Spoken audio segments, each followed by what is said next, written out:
Hello, internets. This is Patrick Watkins from PW Sounds, and this is my very first tutorial video for YouTube regarding in-home recording.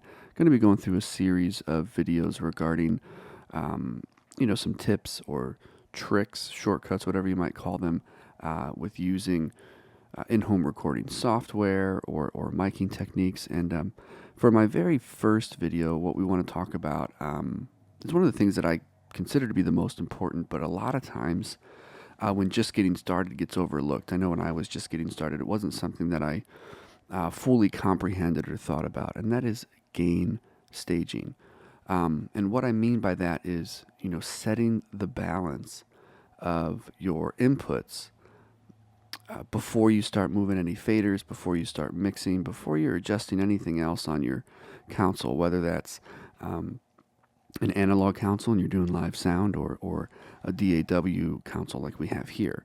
And these are pre-recorded tracks that we have, but this does apply both to, setting your inputs from the audio interface into your recording software as well. But what we want to do is set the balance of the recorded material, excuse me, so that you have something that sounds natural already and that sounds good before you start really doing any processing or movement of your faders. So I've got a drum group here, and just want you to take a listen and we can see if there's anything out of sorts.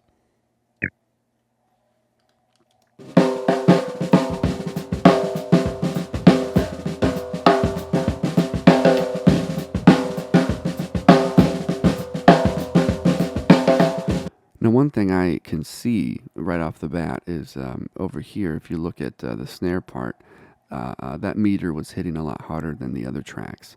Listening to it, it's definitely sounded like the snare was much louder than all the other tracks combined. In fact, if we play it again and mute the snare, it's really dramatic. You can see that just listening to every other part of this kit, the snare is really loud. In fact, you can even come up here and see the waveform in the track, because since these are pre-recorded, it's much hotter and much louder than the others.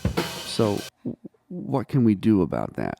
Well, what I like to do is introduce at this time what I consider maybe the most important plugin that you might not be using in your DAW, and that's the gain control. Here in Logic, if you simply just go to Utility and bring up Gain, it's right there.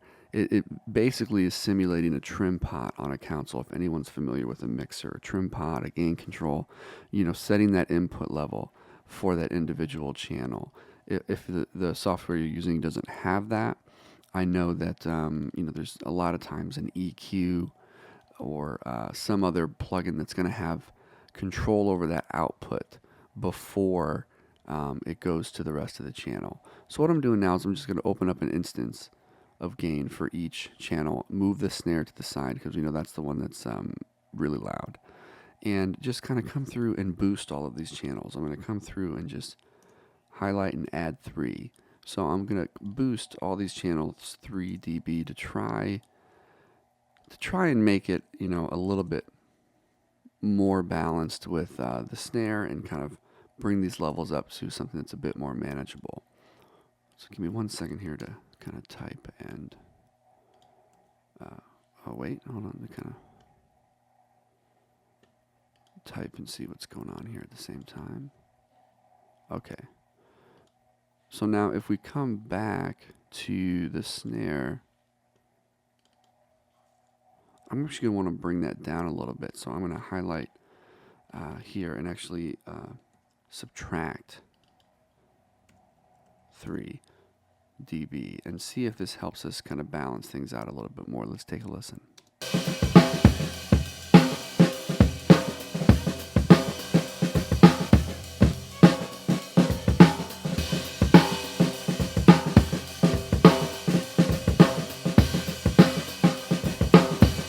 So already the balance is much better.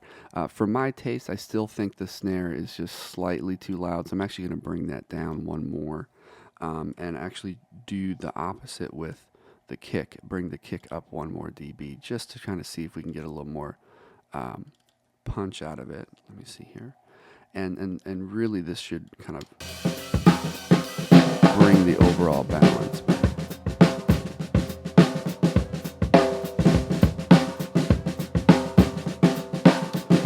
So notice, yeah, it's starting to sound like the full kit. I can hear the cymbals, I can hear the hi-hat.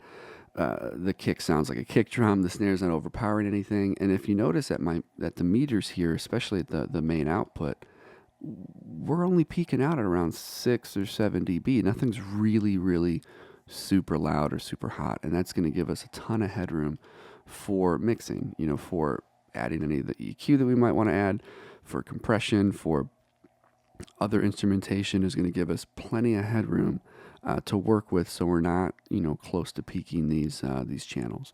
That's something you definitely don't want to do, especially inside of a digital console, and that's something we can cover on another video. But let me know what you think about this. If you've never tried to balance tracks ahead of time for your rough mix without moving faders, give it a try. Let me know if you have any questions.